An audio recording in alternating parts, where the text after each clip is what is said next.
The most engaging, impactful, informative, and entertaining talk show ever.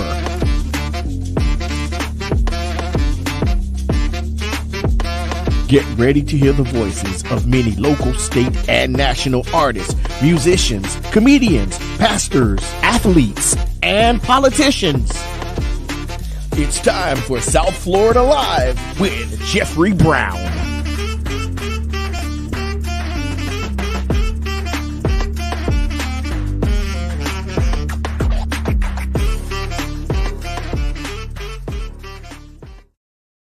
All right, once again, here we go.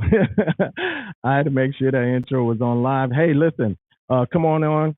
Hey, guys, listen, my SFL family, come aboard. Let's go. We're going to do this. We're going to get this party started. We're going to get this conversation going. I am so excited. I've been excited all day, and I've been very nervous because I have four powerful, great leaders on this evening that we're going to have a conversation on this evening. And everybody know, you saw the title of it. It's about the importance of this AP African American Studies, and this course that I said I wasn't going to give him that much attention tonight. Not going to mention their name that much. You guys may, my guests may, but I won't. I probably twice the whole evening. Listen. Those that are on Facebook, you know what to do. You need to like, you need to share, and you need to tag. You need to like, share, and tag. We need to tag at least 15 people each. If you know 15 people that trust me, you have 15 in your little family thing or all the people that's in your group. Hey, tag them, because this conversation this evening is going to change their life. Trust me. They're going to learn so much on this evening. They're going to need to do that. Hey, listen, if you're on YouTube, you know what to do. Like, share, and subscribe. You got to subscribe. You have to like it, and you need to share. And let somebody know. Text them right quick. We're quick at that. Text them and let them know that, hey, the South Florida Live show is on, and we have some powerful guests on this evening. So you don't want to miss it. You do not want to miss it. Trust me. I tell you, you don't want to miss it. So you need to go ahead and do what we have to do and get this thing started, because I want to see at least 20, 30, 40, 50 people on tonight that's going to join this conversation on this evening. It's going to be, trust me, you would thank me later. You're going to thank me later. Listen, I'm not going to prolong it because when I guess so busy, they're always at it. They're charged and ready and they're always on top of things. So they have to sneak out a little bit and go. So we're gonna get it started. We really are, because I really want you to hear all of our guests this evening, because there are some questions that I'm going to present to them, and trust me, they have the knowledge to answer the questions that I have. Hey, listen, we're going to do this. We're going to do our introductions, because listen, guys, there it is. For the best, for the greatest, for the powerful ones that's in Miami-Dade County, in our area, that's joining me on this evening. And listen, and I got the okay with this young lady. Well, all of them, I was excited. This young lady, I heard her speak. I've heard her talk on the news and on interviews, and I was like, wow, she is so powerful. Listen, it's my honor, South Florida Live family, to have the one and only, the Madam President of the United Teachers of Dade, Miss Carla Hernandez Mack. I believe I said that right. I know I got it right, because I've been practicing it all day. Welcome to the South Florida Live show, Madam President. Welcome. Hey, my friend, great to be here with you. This is an important topic, like you just said. And of course, we want to make sure that we're engaging with the community and that we're speaking truth to power and that people know what's going on, because the more you know, the more you know. So I'm ready. I'm ready for whatever question you have. Let's dive deep and let's talk about the issues that are important to our community. Let's do it. Listen, this next guest, um, she's powerful in her own right, and that's Pastor Joy Jackson. Pastor Joy Jackson is Vice President, Middle School United Teachers of Dade. And from what I hear, I think this is right, 48 years in the system. Wow. I just listen. That when I heard that, that blew me away. I say, what the passion. I snuck out 20, 26, 27 with Broward County, and I thought about that 48. I was like, no. God bless you. Pastor Joy Jackson is with us on this evening. God bless you. Thank you for joining us this evening.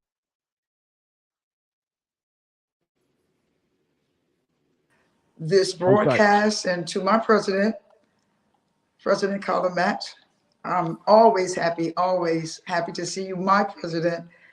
And I'm so grateful to have this opportunity just to share a stage with her, because she is a dynamic, powerful woman that has much to say. And I'm very excited about being here on tonight. And yes, there is much to be said. There's much that we need to get across to the state of Florida of what's going on here, because many are not in tune or astute to understand what is actually happening and the destruction of what's taking place. And so thank you for having us. No, it's my honor. It's my pleasure. Thank you for accepting the invitation, Pastor Jackson. Hey, listen, we have another powerhouse with us, Miss Tanika M. Bennett. First, yes, she is. She is first vice president for the South Dade chapter of the NAACP. And also, y'all, she's a part of the United Teachers of Dade Executive Board member, and she's with us this evening. Hey, welcome to the South Florida Live Show, Ms. Bennett. We appreciate you coming on. God bless you. Good evening. I'm very happy to be here. I'd like to say good evening to Madam President. I'd like to say good evening to Dr. Joy Jackson and to everybody out there that's listening. I'm ready for this very candid and robust conversation we're getting ready to have. And whenever you're ready, sir, I'm here and I'm ready. Okay, I'm ready. I'm ready. First Vice Antonio White, he hasn't showed up, but when he shows up, we're gonna bring him right on in. Listen, my SFL family. Hey, listen, y'all heard me speak sometime about it. I did a show some time back last year that I titled "We Won't Go Back." We won't go back, because we know there's some folks out there that's trying to take us back to where we, to the 50s and the 50s, the 40s, taking us back. We won't go back. Listen, I oftentimes I quote Dr. King for myself, to remind myself and push me more, when he said this. He said, our lives begin to end the day we become silent about the things that matter. And right now we are in a situation where things are at a point where we can't be silent. We can't be silent about this, what we're facing on right now at this time. We cannot be silent. So listen, there's something that I want to read real quick. That's something that I want to read real quick, and we're gonna get right into it. It says this. According to a source of College Board topic in the pilot, no, that's not the one I want. That's not the one I want, y'all. Give me the one that I want. So while you find that, host Jeffrey Brown, there's another really good quote also by Martin Luther King that says, it's always the right time to do what's right, or the time is always right to do what's right. That's it. You were alluding to that, so we got to make sure that Hmm. that we keep on doing what's right, because you're absolutely right. We're not going to go backwards in this country. We can't go back. We won't go back. I'm going to do my part. Listen, it says this, according to the source at College Board, topics in the pilot course will range from Queen Nzinga in northern Angola to the uh, Harlem Renaissance and the Black Panthers. I said, okay. Topics will also include lesser known activists like Valerie Thomas, the African American scientist who invented the illusion transmitter at NASA. So when I saw that, I said, I had the question to myself, now I see why they so afraid. I Yes. see why they don't want this to go, and they have the fear of passing this AP course.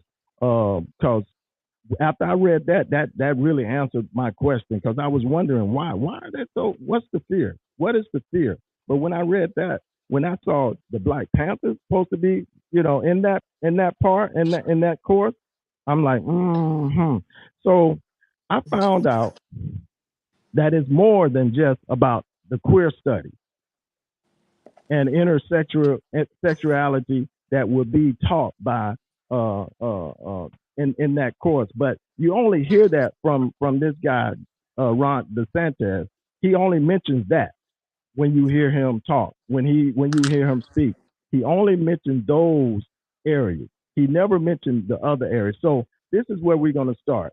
So what part of our history is lacking educational value, and what were some of the other facts that would have been in this course? We're going to throw that at Madam President. Everybody can answer that, but I want to start with Madam President with that one. Before she So yeah, starts, I Tony think is we in need the to rip waiting out room. that Band-Aid as soon as Okay. possible. I'm glad that you just dove right in. So there's a few things. Number one, we know that this is a robust course. So advanced placement, for anyone who may not have a child in our school system and is not aware of how this works, advanced placement is a course study that students in high schools get to partake in that gives them college credit. It gives them university credits because they are at a place in their educational career where they've already exhausted and taken all of their core curriculum, all their core classes, and they've met the standards to take these additional courses that are their electives. So it's not something that's mandatory. It's something that they choose to take. And so AP African American Studies is a very important course because, as you mentioned, and you gave a little bit of the timeline, it goes very deep. It's a robust study of, what it was, to be African, to be a slave, to be brought into this country, what they were stealing, in Africa, the families that they were separating, how they came here, then the rights that were taken away, because we know that, slaves were treated as lesser than, they were not considered full human beings, what that meant, how they destroyed families, how they created systems of oppression. And then, of course, that even when, slavery didn't exist, we know that the African American was still not with all their rights. And so there were a lot of fights. There was a lot of movements that had to occur in order for segregation to end, Jim Crow laws to end, and of course for people to even get access to vote, and the civil rights movement with unions, right? This is an important topic for us because we are a union of educators. And so unions were a very vital part of the civil rights movement. But here's the thing, Jeffrey, they talk about these things and they try to create a boogeyman, right? So we know that the number one topic out there is the word queer. Like, he is saying, oh, we're not going to teach African American studies because there's, I don't know, queer theory or something out there. Look, the intersectionality means that there are multiple layers in the history or in the people that makes it more difficult, right? So if you have a person of color, right? If you have Black and brown communities, right now we're going to talk about African American communities. If you have a person that is Black, but then a person that is Black, but that either has a disability, so now they have more discrimination towards them because they are Black and disabled, right? Or if they're Black and they're part of the LGBTQ plus community. These are all things that create layers that intersect, that cause more difficulties for that person. So let's talk about queer studies, right? Because we're also not afraid to talk about that. We have James Baldwin, who was an author that was important to and I don't even know if James Baldwin is in the curricula. Again, I am not a teacher of the AP African American History course, but I can just tell you from my personal knowledge and what I've lived through. Bessie Smith, blues, jazz singer, right? She was part of the LGBT community, right? We talk about Alan Ailey, a choreographer, and the work that he's done in the arts and how difficult it was for him to break through into the industry. And when we can talk about so many things and how they intersect, they try to turn it into a boogeyman. And you're right. I'm going to say some words that maybe you're not saying as a host, Mr. Jeffrey Brown, but they try to turn this into a boogeyman to try to say we're not going to teach it for all these reasons. But we got to teach the full history. We got to teach the full history of how, slaves were brought into this country, the disparate treatment that was given to them, how they fought. And there's still a lot of things and systems that we're fighting to correct because it's still not an equal field here in the United States. And, for them to say, you're go talking ahead. too much. We can't pick and choose. We can't pick and choose what we want to teach our kids. Because if anybody, you don't know our history like we know our history. I see Mr. White has joined us. First President, Mr. Antonio White. I'm going to throw that at you. How do you feel about this? What we're just talking about? This question of how is our education, our African American. How is it lacking? Lacking what? What's lacking? Well, the statement itself, lacking educational value, should be a slap in the face to all of us. There is no such thing when you're talking about AP advanced placement courses lacking educational value. These courses was designed for higher thinkers. These courses was designed for people to make decisions on their own based on facts. And, quite frankly, we're going backwards in time. When you look at our governor, Governor DeSantis, they have created basically a political firestorm in his quest to be president. Quite frankly, he doesn't know enough about African American or Black history to even make a statement on that regard. Exactly. But the truth of the matter is, he's catering now to a national audience. It's not just for Florida. He's trying to stoke a base. But what he failed to realize is that even though the last election he won here in Florida by over 20%, that didn't translate to every place else across the country. So he's kind of missing the ball there, and he continues with his racist antics. These are nothing new. Attacks on Black history has been going on for quite some time. Here in the state of Florida, it is a state law, a requirement that they teach Black history. But I found out that basically there's only about 12 out of the 67 counties that are truly teaching Black history 365 on a regular basis, even in the state of Florida, and there's nothing happening about it. Exactly.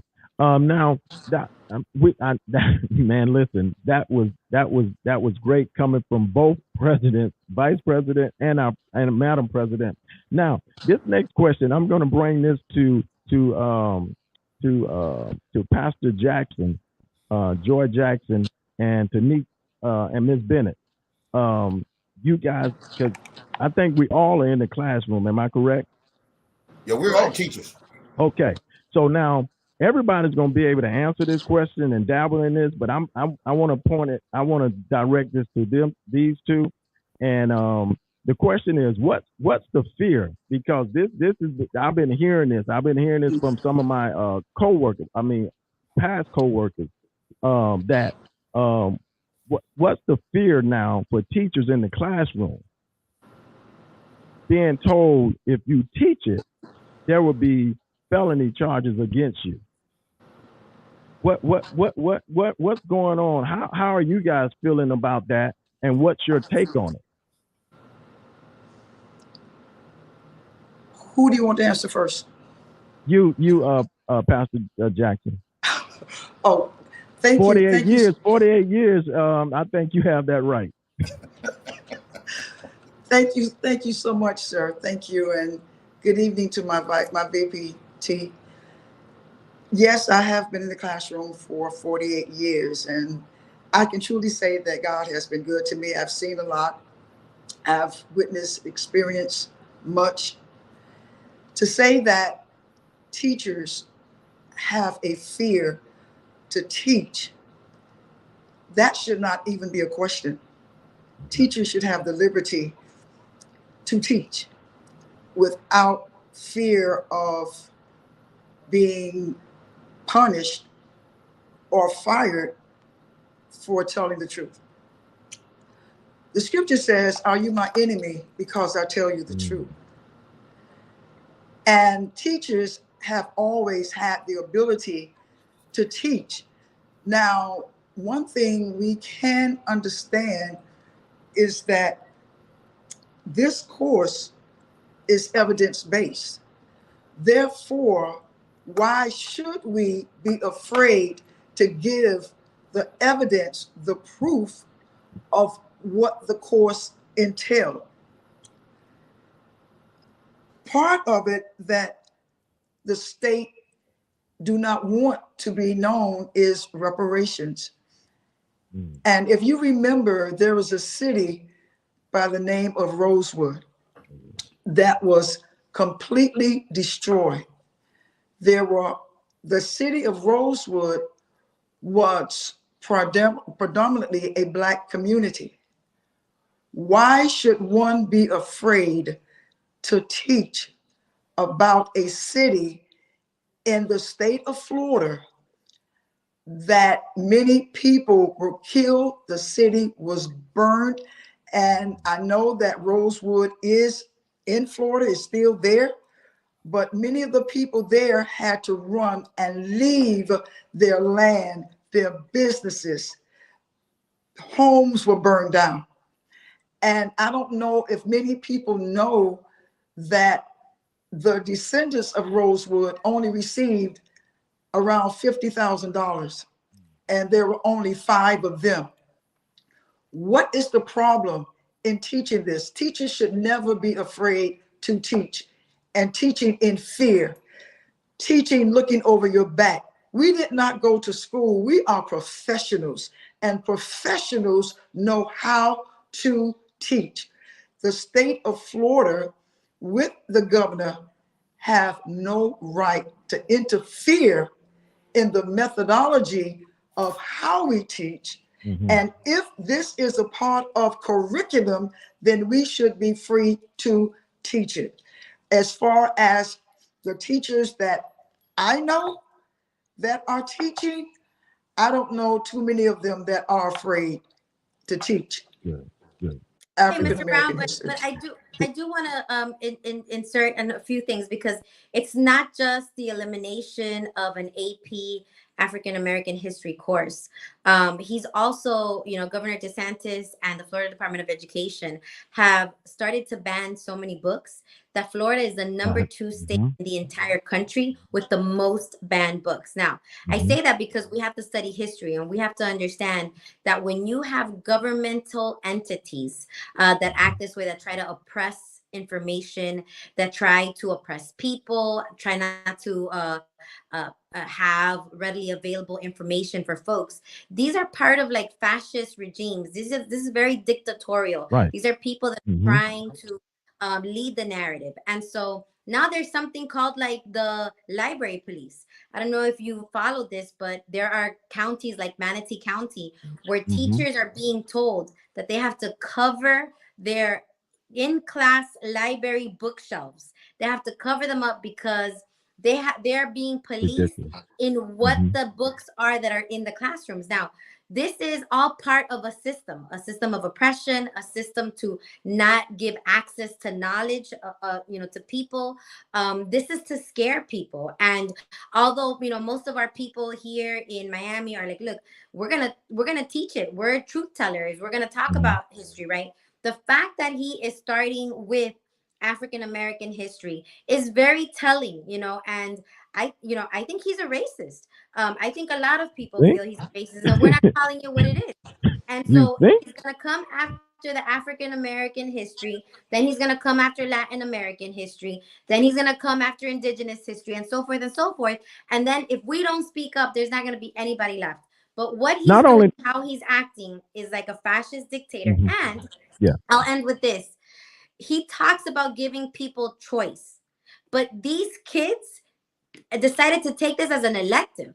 That means that it was their choice and their parents approved of that choice.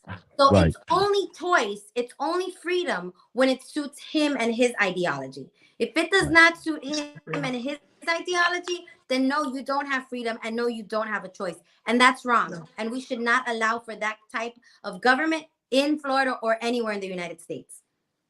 There's something that I want to say after that, but I'm gonna let Tanika come on and step up. And hey, because I want you to speak on this on the NAACP side, not the teacher side. You got it. If you do this on that side. Well, good evening once again. So the NAACP has released a statement about this. We're totally against the governor's trying to reject, block, discredit, because that's one of the things he said, that they had no value. We're totally against it. And as time goes on, if he doesn't recant, we will have to take the necessary actions to fight this injustice, because it's blatant racism. It's discriminatory, and it's predatory, because it's where we're being targeted right now. And I don't know if the governor realizes it, but for example, Miami-Dade County, we're a melting pot. And everyone deserves to be represented in what we teach. Everyone deserves to be represented in the educational journey. As a child, if you're sitting in a classroom and you never learn anything about your culture, we're doing you a disservice. And the AP course is an elective, which means not only the student, but the parent has to approve the course. So the children want the information. And he's preventing the information from being disseminated by the teachers. And NAACP is not having that. We're the oldest civil rights organization, and we're not taking it, and we're fighting back. Yeah, that's the thing, man. We can't just sit idly by and just don't deal with it. We have to say something. If we get quiet now, listen, we lose. And I was going to say this: not only is he's dealing with the history, he's trying to take our history. He's starting there. Before you know it, February is going to be gone. He's going to find a way to block February where we can't even celebrate our Black history in February. That's why I said we cannot sit idly by right now and be quiet about what's going on with this. This is the start. This is the beginning. That's why I did that show last year, that we can't go back. And if we don't be careful, a lot of times, a lot of things that's happening, before you know it, we'll be back where our forefathers were, trying to figure out where how do we get there? Because we sat around and we were so quiet, and we did not push the issue. I had a friend of mine. We're gonna move. I had a friend of mine come to me yesterday, and they were asking me, what is my purpose in this? What am I planning to get out of this? And kind of, I got in my feelings about it, because you asking me this, and here we in a situation with study and this dictatorship, and you're gonna ask me, like, the question was like, why are you doing it? What are you gonna get out of it? And I feel like, okay, I have this platform. I feel like everyone has something to do. Everyone can do something. I may not be a good writer. I may not be one of those that's going to hit the pavement and with picket signs and walk the street. But I have this platform. So what I'm going to do, I'm going to do what I can do. Ms. Bennett might be a great writer, and she can write to legislators. She can write to our state representatives. She can write to the governor. You know how to put words together. So I'm not that, but everybody has Mr. White may be great at designing signs, but everybody has a something to do. So we just can't see idly by and say, well, we've been here before, so why we here again? But we got to keep going. We got to keep going. We got to keep fighting. We got to keep fighting. Listen, yeah, y'all see. All right, I'm gonna address this to Mr. White. We know this is going, and some of the students are bringing up, and some of the students are talking about it, and they're discussing. They have their point of view about this, of what's going on. What are you hearing from parents that are in agreement of the course, of what's happening, and with the AP course? What are you hearing from some of the parents? Are they talking? Yes, they are, Brother Riley, and I'm glad you asked that question. As a matter of fact, I just got back from Tallahassee. Yesterday, I spent down at Tallahassee at a Stop the Black Attack rally that was put on by Senator Chevron Jones and Ben Crump. And the attendance at this rally yesterday was outstanding. There are 3 students right now from Leon County that are being represented by Ben Crump and Ben Crump that are planning to file suit against the governor for this particular thing in itself. Their parents were there. There were at least 400 or 500 people in the rotunda of the Capitol. And then they indicated exactly what you said. We cannot sit idly by and allow this governor to do the things, because once you remain silent, you'll end up standing out there all by yourself. We always have a saying, we're tired of being sick and tired. And that's just a charade right now that we're dealing with. Right. Children are being highly upset because this new generation of children, they don't like to be told anything. You have to sell them on the whys and because of things. And when you just tell them something, they rebel. And we saw that this summer. We saw that with what they were calling riots, what we were calling protests. And then they created laws to punish us. Listen, we have a governor that's very vindictive. He's created his own police force, so to speak, what I refer to as a Gestapo, one for voting rights. Then he's coming up with something called the Teacher Bill of Rights, but it should be actually taking the teachers' bills of rights from them. And he just continually does things that we've seen in history before. So if we've seen these things in Germany, we've seen these things in other communist places, we know what happens when you remain silent. And we just simply cannot remain silent, because we all have something to contribute to the welfare of our being.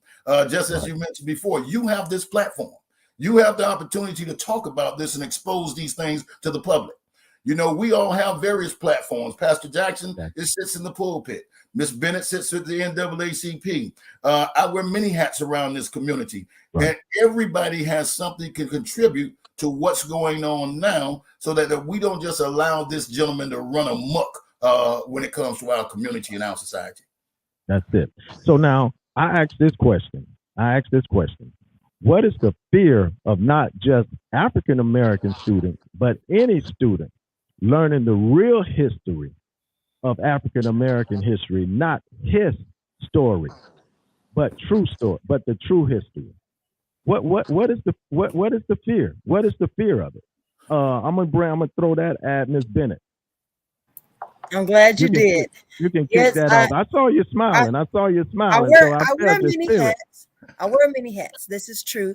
As VP White said, aside from working in Miami-Dade County Public Schools for 20 years now, and my civic engagement with NAACP, I also have a nonprofit organization for single mothers, Sisters for Sisters.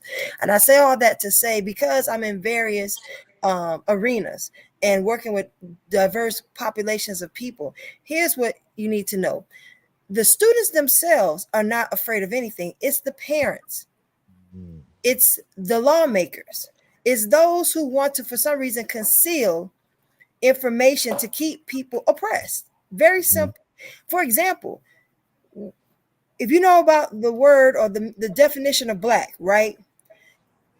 And people like to use it sometimes in a negative way.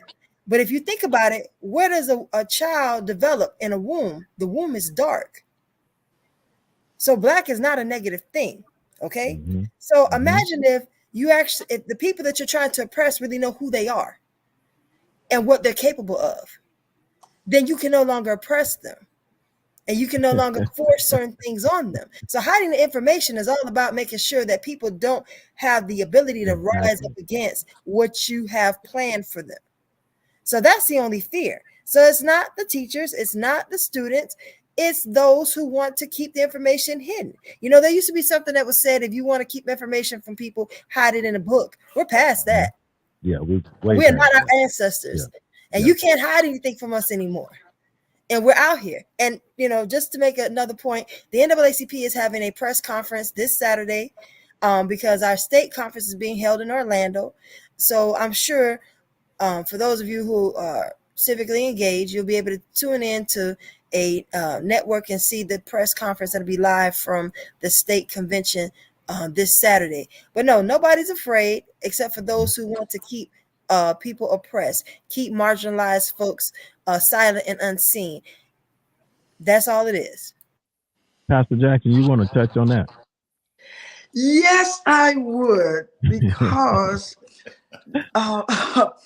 man perished because of the lack of knowledge.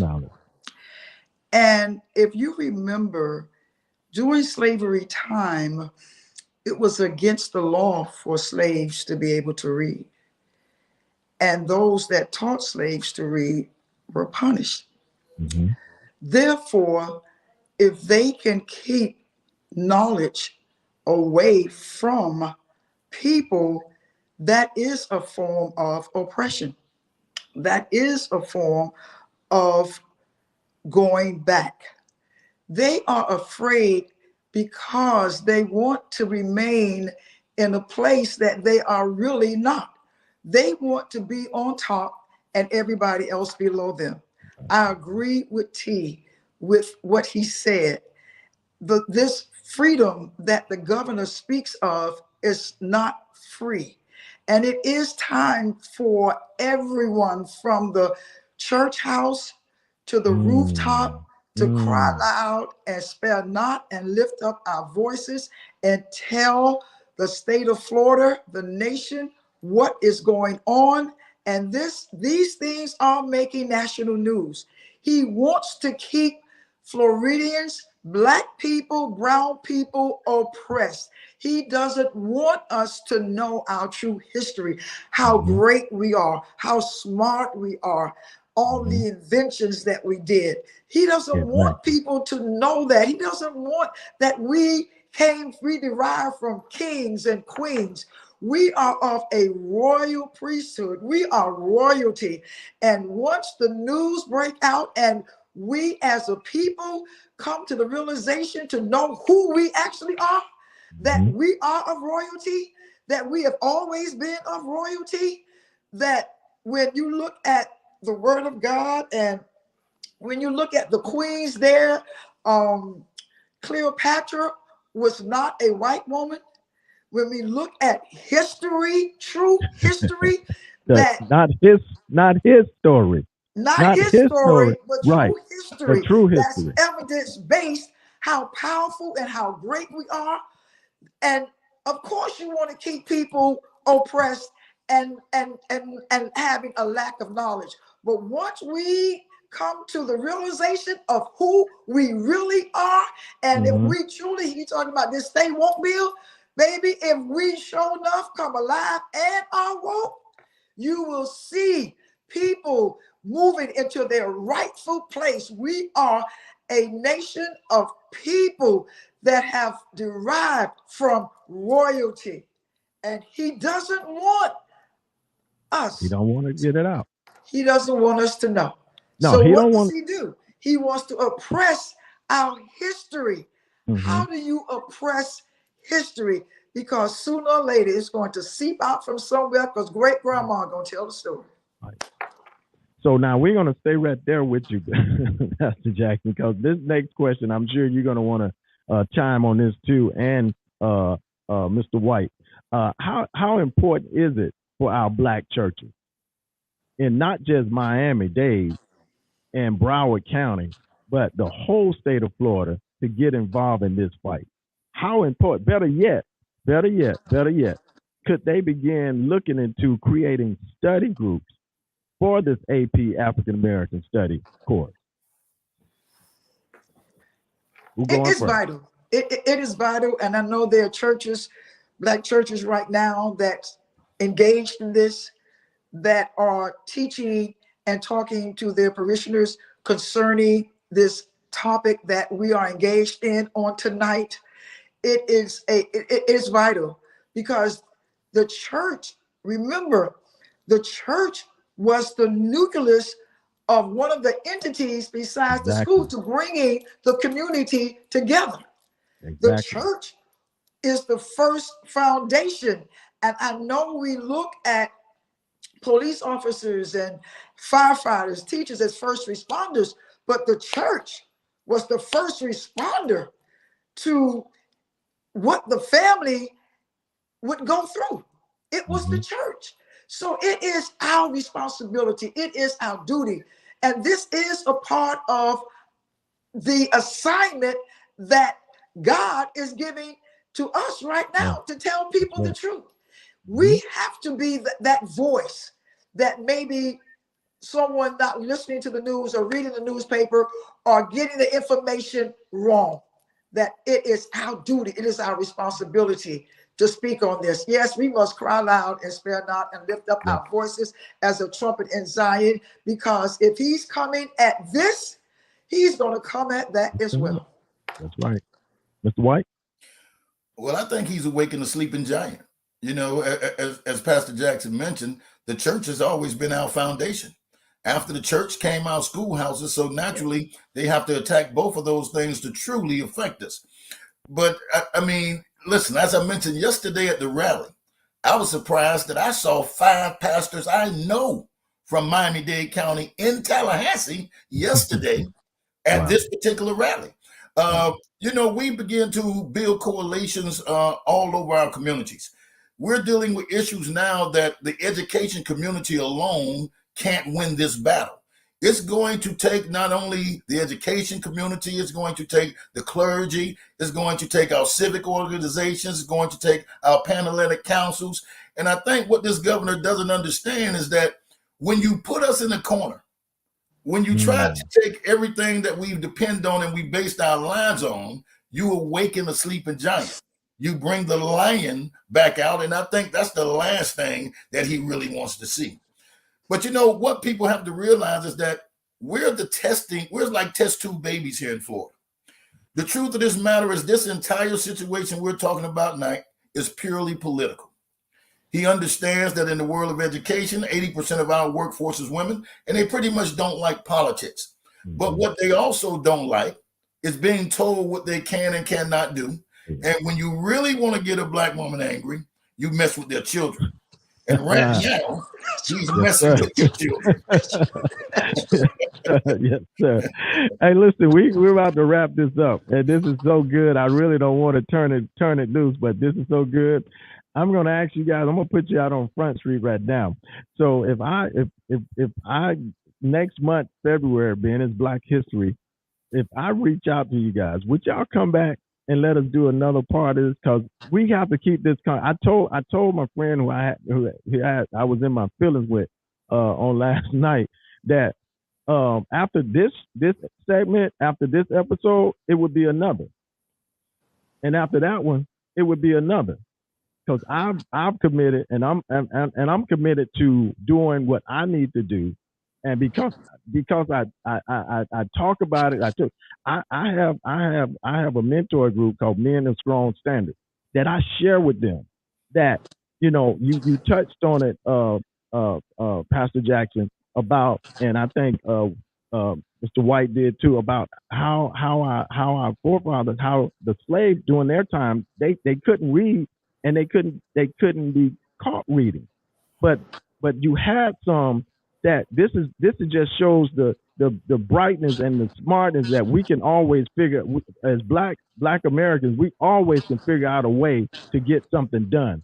They would stand over Master after they done broadmastered the newspaper and stand over him, and a lot of them learned how to read standing over and reading upside down. Yes. Now, and I tell my kids, I say, listen, if they could do that, if they went through that, and that's tough. And here it is, you have it free hand. You have it free right. You don't have to do anything but now just Google it.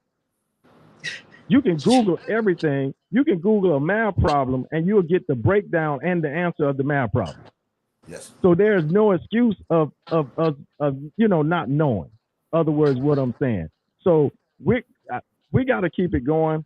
And I got to ask this question. I told you I'll mention his name probably once or twice tonight because I try not to mention his name at all. But y'all help me with this one. Mr. White, maybe you can help me with this one. And Tanika, you can help me with this one. And I think Pastor Jackson, you probably can too. What did DeSantis mean in one of his speeches that in the state of Florida is where woke goes to die? Whoa, I'm glad you asked me that question. Who's going first? What? I got it answered. I want you guys not only to help me, I need you to help my audience, because I presented that to some folks and they were like, huh? So let's help my audience. Yes. Right, you on, man. So first and foremost, Brother Brown, when in the world did being awake become something bad? It's bad when you're sleeping, not when you're woke. When you're woke, that means you're paying attention. Right. What he's literally saying is anything that brings attention to building power, because this is about power. Let's just call it what it is. Politics is about power. Whether we like it or not, whether we want to be in it or not, everything that involves what we do today as a society is political. Unfortunately, we live in a state that has no balance of power. You know, we have a Republican governor. We've had Republican control for the last 20 some odd years. But this year, it's about as bad as it could possibly be. They have super majorities in both the House and the Senate. They own the control of the governor's mansion, and they've taken over the court systems. So truthfully, any bad legislation that they truly think they can get away with, they have the opportunity to push those issues. Now, I said earlier that this guy's running a national campaign. So a lot of these things are coming out of his mouth are not necessarily meant for us here in Florida. He's trying to get a following across this country. But as I mentioned when I first came on, he doesn't understand that Florida is one thing. Yes, he won by 20 points in Florida, but the rest of the nation, there was no red wave that they thought was coming because the rest of the nation didn't buy into the rhetoric. You know, in Miami-Dade County, we used to be a blue county. Then they said we were purple. But the truth of the matter is we have a block of people that are destroying our electorate here in Miami-Dade County. And these people actually come from places that should recognize authoritarians and communism when they see it, but they pretend it's not there. And then sometimes they wonder how did their country get the way it is because they pretended that it was not there. Mm-hmm. Here we can't afford to pretend it's not there. We must stand up and be accounted for. So I applaud you for using your platform in any manner in which you could. And whether or not we would come back, that's absolutely a no-brainer. Somebody has to continually sound the horn so that our people finally realize that there's a lot more going on than meets the eye. You know, we still don't understand the power of voting. I still hear people say, why should I vote? It doesn't matter. They must forget that a lot of our people died for the right to have their voices heard. And we must continue to have our voices heard and encourage others to make sure they're on the sounding board as well. So without a doubt, we'll come back to this show again. I appreciate that. Thank you. Thank you, President. Anybody else want to mention that? I'm right here. I'm ready. Just real quick, because we got like six minutes to play with. 6 minutes to play with. Let me just say this about the AP course. It doesn't start at 1619. It goes back to when we were kings and queens in the motherland. So if the law is stop woke, it's want to prevent people from knowing the truth about themselves and who they are. That's what he wants to stop. That's what he wants to prevent. That's what he wants to interrupt.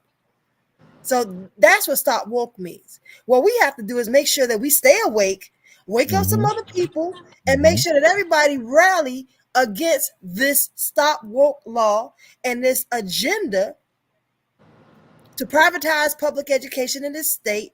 This agenda where when you privatize public education, then the benefactors are those who own charter schools, private schools, and so on and so forth. So let's be very clear. When he says stop woke, he basically wants you to do is stay asleep or go back to sleep and not see what he's trying to do. And I'm here to say nobody's going to sleep. We're waking up. We're waking up others. And I thank you, Mr. Brown, for the invitation to return, because I'm going to return. I'm going to bring some more people to watch and to make sure that they're nice and awake and alert and ready to go. But that's the issue. The curriculum for African American Studies takes us from when we were kings and queens in our native land all the way to where we are now. And it talks about it's a cultural thing. So it's not just history, it's art, it's music, it's literature. The curriculum is so rich and so diverse that honestly, I don't see how it could be just one course. There has to be a part two because our history is so dense. So the governor and his agenda, we must stop that. That's the only thing we need to stop. We're not going to stop being awake. We're going to stop the agenda to suppress our voices. And thank you so much for this opportunity. Hey, listen, Pastor, hold on. I know you're gonna come with it. I'm gonna give you closing remarks, Pastor. You got closing remarks. Listen, but I want to do this before we get to that time. Listen. I told y'all, my SFL family and friends, I told you this was gonna be good. And you heard it from them. They're coming back. We're coming back because we won't go back. Listen, I want to say this, and then I'm gonna do the close. I'm gonna let Pastor do the closing remarks on comments, and the others, Tanika can do closing, and White can do their closing before we shut it down. Listen, we can't go back. I'm gonna keep saying that. I'm gonna just keep saying it. Y'all gonna get tired of me saying it. We can't go back. We can't give up. We can't stop fighting for what matters, because if we do, our life will begin to end. Listen, let me use this example. I love it. It hit me every time I read it and I think about it. And Pastor Jackson, you probably gonna go with me with this one. There was a widow woman in Luke chapter 18. There was a widow woman. That widow woman, she needed protection. She needed this unjust judge to fight for her and fight for her and her adversary. She needed this unjust judge to fight for her and do some things for her. So she kept going to him, but he kept ignoring her, and she kept going back, and he kept ignoring her. He would tell his office staff to tell him that he's not in the office. But she'll keep going back. So eventually he got tired of it. And this is where I am. You got to remember, he was an unjust judge. He had unfair policies, unfair procedures, and unfair practices. He was an unjust governor with unfair policies, procedures, and practice. And listen, y'all, and listen. But we got to do this. We can't give up, because he eventually, that unjust judge, he said this, and I'm paraphrasing that, and it says this, and I believe it's in the New Living. It says that he finally had told her, he said, listen, I'm gonna do what she want me to do because she's wearing me out. Yep. And we got to get in the fact. We got to get to the point. We got to be in the position where we just wear him out. And the Message Bible says this. The Message Bible gets real rough, and y'all know the Message Bible can get real serious. The Message Bible he said that, listen, I got to do for her because she keep pounding me before I know it, I'm going to be black and blue.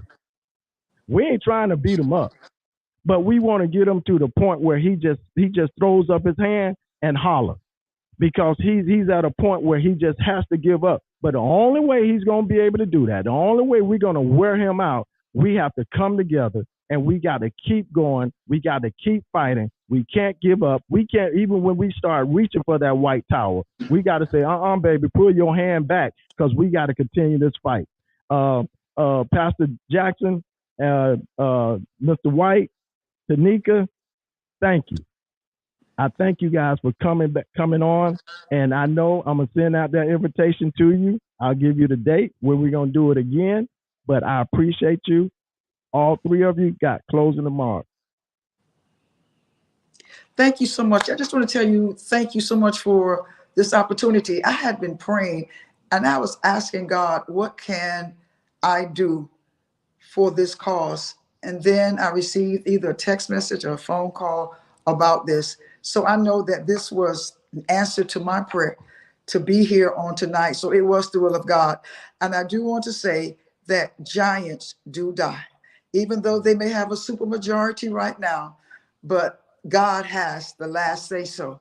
Faith without works is dead. So we have to do that which is right. And they are, the reason why they hit us the way that they are trying to hit us is because they are afraid of us. They are afraid of who we are.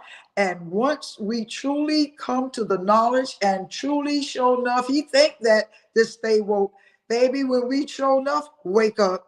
He has a problem on his hands because we are powerful, we are great, and giants do die. Thank you so very much. We won't go back. Thank you. Yes, ma'am. Thank you so much, Mr. Brown, for allowing me to be on your platform tonight. From the time the governor made the statement, it just put angst in me. I couldn't believe the audacity of such brazen disrespect, brazen racism. But as Pastor Joy talked about the faith of a mustard seed, I think of two things. I think about David, how he slayed Goliath with a slingshot. Okay. And then I also think about my favorite parable from the Bible, the woman with the issue of blood. Because her faith had to be humongous to reach out and touch Jesus. Have mercy. In the same way she had that faith that if she could just touch the hem of his garment, that she'd be made whole. I have the same faith that when we come together and we stand on one accord, we're going to slay Goliath, because we're going to have the faith of that woman with the issue of blood. I thank you for allowing me to be here tonight to represent teachers, to represent parents, because I am a parent, and represent those who share my passion and share my thoughts on what's happening right now. And we're going to be victorious. And I look forward to being here with all of you again. Thank you so much. Thank you. Thank you. Dwight, close it out. Unmute, Mr. White. As you know, Brother Brown, we are the most resilient people on the face of this earth. Yes, we have always been the most resilient people on the face of this earth. Yes, and power concedes nothing. You know, when we left the 50s and the 60s, and we fought hard and we worked hard, and our ancestors gained some of the rights that some of us take for granted today, we're back in that same situation again some 50, 60 years later. But as I mentioned before, when you awaken a sleeping giant, you bring our people back to the forefront where you put our backs against the walls and we have to defend the very things that so many people fought for. You're pretty much writing your own epitaph at that particular point. You know, Governor DeSantis is, I call him Trump on steroids. Trump took the game plan. And if you know anything about history, everybody on here should know about George Wallace. When I look at some of the statements that our governor makes today, he's taking playbooks out of George Wallace back in the 60s. Right. And he just obviously does not remember what ended up happening to George Wallace. Because sooner or later, somebody takes Yes, one sir. for the team, and Yes, something sir. takes place that he can never Sir. account for. Yes, sir. So, we just have to stay vigilant. We have to Mhm. stay woke, and we have to continue to pursue what we know is right. Yes. Education is the great equalizer. And now that we have some of that, it's going to be a hell to pay for a lot of them. I mean, when you look at our scholars today in our historically Black colleges and universities, our historically Black colleges and universities produce about 75 to 80% of all the Black educators in our country. They produce some of the greatest scientists in our country. Meharry Medical College produced some of the greatest doctors in our country. So no matter how much you try to oppress us, we will find a way to get to where we need to be. So I look forward to the next show that you have because we got a long road ahead. Yes, This sir. next 6 months or so going into the legislative session that starts in March. It's a 90-day session. There's going to be some things that they're going to throw out at us that we're just going to have to look in the eye and we're going to have to deal with them like we've always dealt with things. We have always been, as I mentioned before, the most resilient people on the face of this earth, and I got to believe we're still that. Yes, sir. Listen, I so appreciate everyone coming on this evening, joining me on this evening. I so appreciate it. Listen, Pastor Joy Jackson, thank you, ma'am. Thank you. Thank you. Tanika, thank you. Mr. White, thank you. I really appreciate you guys coming on. And I told you guys that are watching that this is going to be a powerful, engaging conversation on this evening. So listen, we've over our time, but I don't care. It's my show. I can go as long as I want to. But listen, I'm so honored. I'm so honored to have them. Once again, we had the president, Madam President, with us on this evening. I appreciate her stepping in the little time that she had to share with us. Just that helped me and kept me. Listen, my family, SFL Live family, I appreciate you guys for tuning in, locking in. Don't forget, we're going to do this again.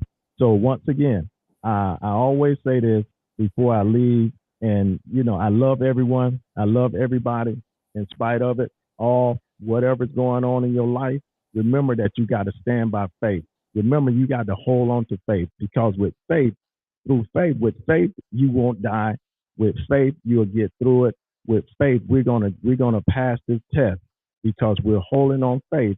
And I told you, this year in 2023, we need stronger faith for this journey in 2023. Hey, listen, God bless you. God keep y'all. I'll pray for you, and you pray for me, and let's watch God change this thing.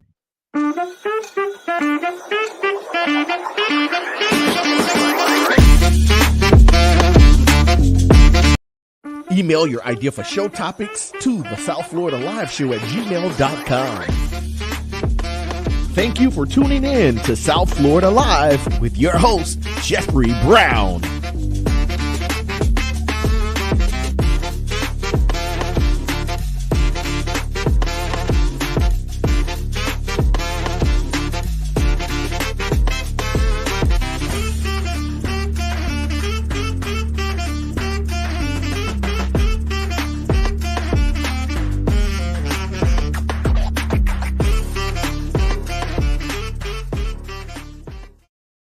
Email your idea for show topics to the South Florida Live Show at gmail.com.